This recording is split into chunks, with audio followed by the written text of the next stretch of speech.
here with Anders from Hegel, and we're going to talk about the new H590. Yes, we are. The big beast. Yes, our new big baby. Yes, the big baby, not baby pigeons. No, that's not a totally baby. different subject. Yes, that's for the next movie. We usually, in Norway, we usually use the baby pigeons for making kebabs on the street.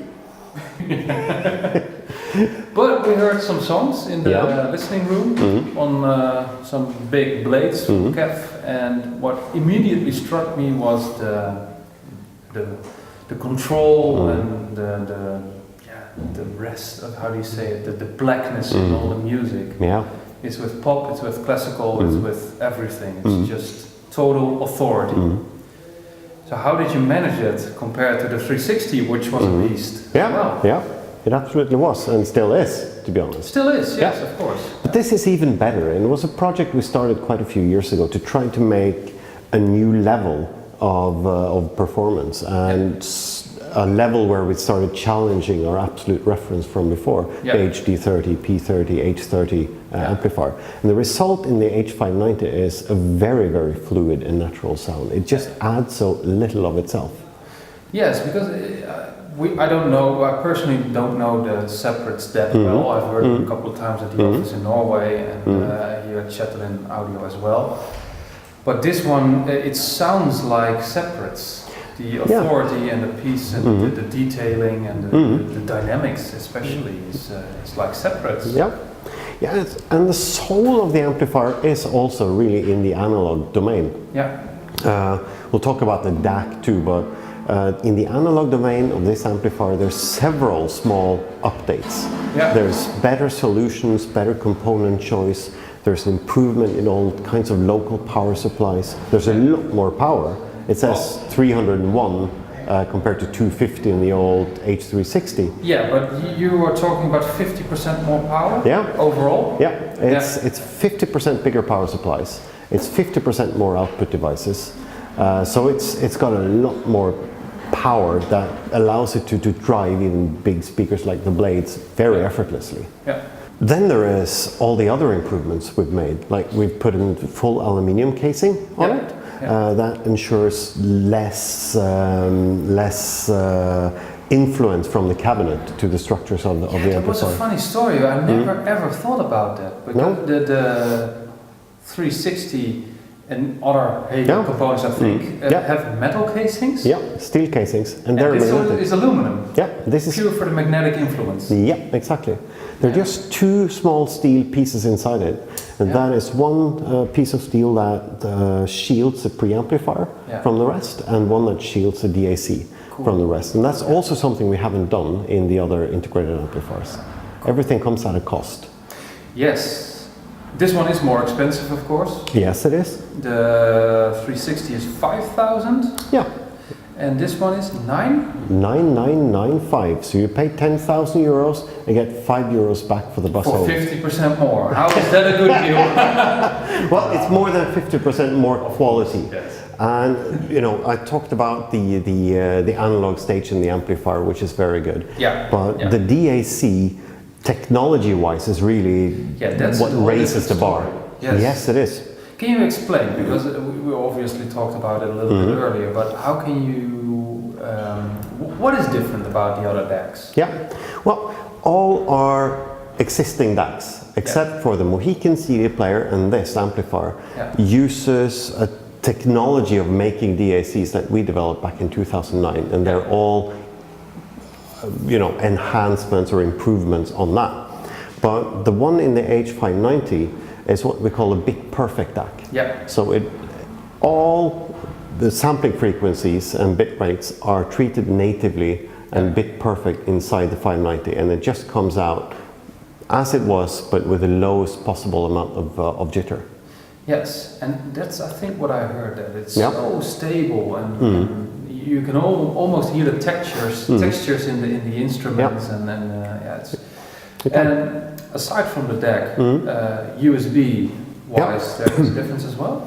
Yes, the 590 also has a completely new USB input.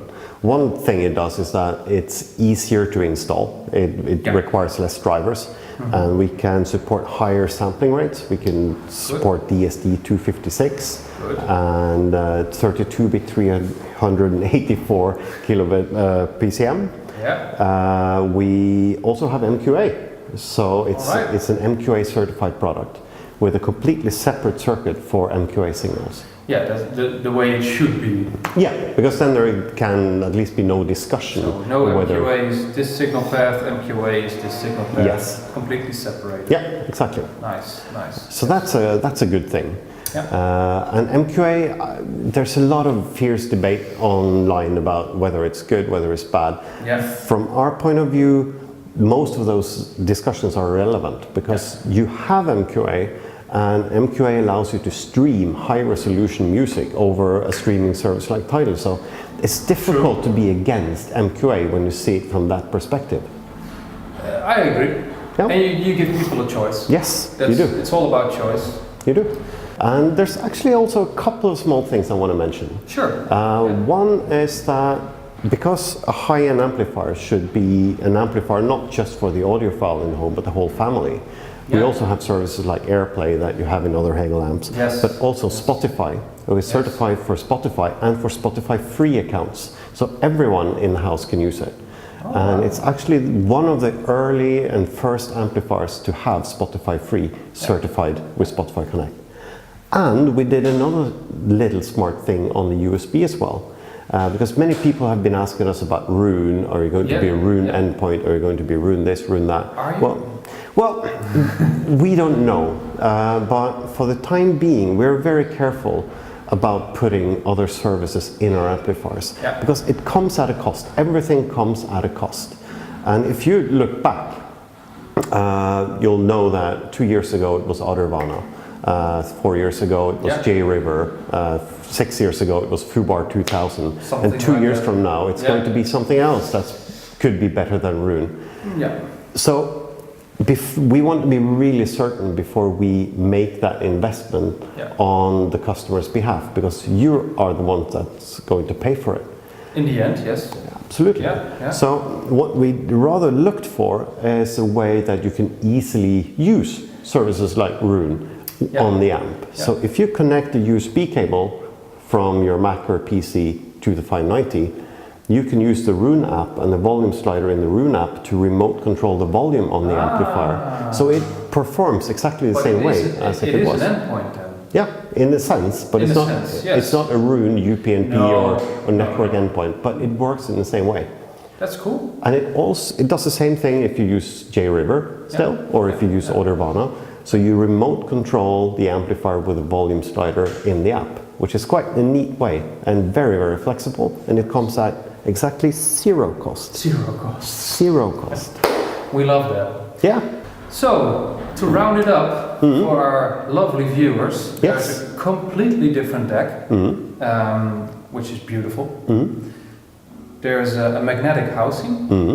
There is 50% more power, and well, overall more clarity and more music, I think, than the 360. Absolutely. The 360 is like a bodybuilder. Yeah. This is like a bodybuilder with the flexibility of a ballerina. Yes, that's very well put. That is very well put. Thank you for all the information and the demo. Let's just grab one more song. Yes, let's do that. Check it out. Yes. Thank you. Thanks. You need to sit there. Yes. And have the pigeon there. Pigeon? Yes. You're like Bert from Bert and Ertzeid. Bert loves baby pigeons. Oh, where is thou pigeon?